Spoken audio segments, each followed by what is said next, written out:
Alors, on va parler de la forme progressive qui sert à exprimer une action qui est en train de se dérouler. Cette forme avec le verbe stare, conjugué, accordé avec le sujet, plus le gérondif qui, lui, il ne va pas changer.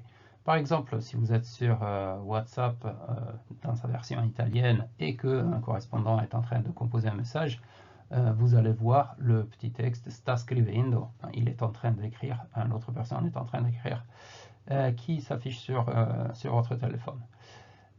Vous avez la même chose en anglais avec la forme en ing où vous avez deux parties, is et writing, si on traduit cette petite phrase-là, où vous avez le verbe être is qui s'accorde avec le sujet, et vous avez la deuxième partie, writing, qui ne change pas. Pour l'italien, c'est pareil, sta est accordé avec le sujet qui est la troisième du singulier, et scrivendo est une forme variable.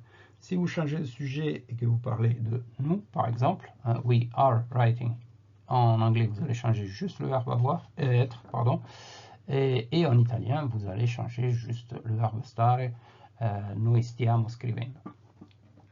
Alors, si on regarde la formation du gérondif, elle est très simple. Vous coupez la terminaison de l'infinitif, vous gardez le radical, vous rajoutez ando pour le verbe en are et endo pour le verbe en ere, et pour le verbe en ire, c'est pareil, qu'il s'agisse de verbes avec ISC ou pas.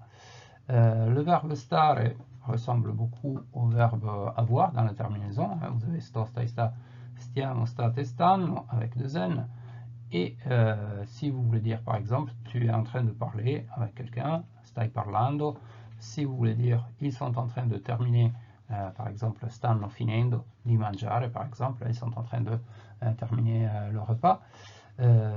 Vous accordez le verbe stare avec le sujet, le gérondif, lui, il ne va pas changer, ando pour le verbe are, ende, endo pour les autres.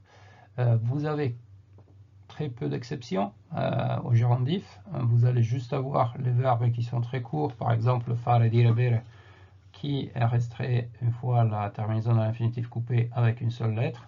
Eux, ils vont s'appuyer sur le radical latin, facendo pour fare, dicendo pour dire et bevendo pour bere. Et voilà tout ce qu'il faut retenir sur la forme progressive.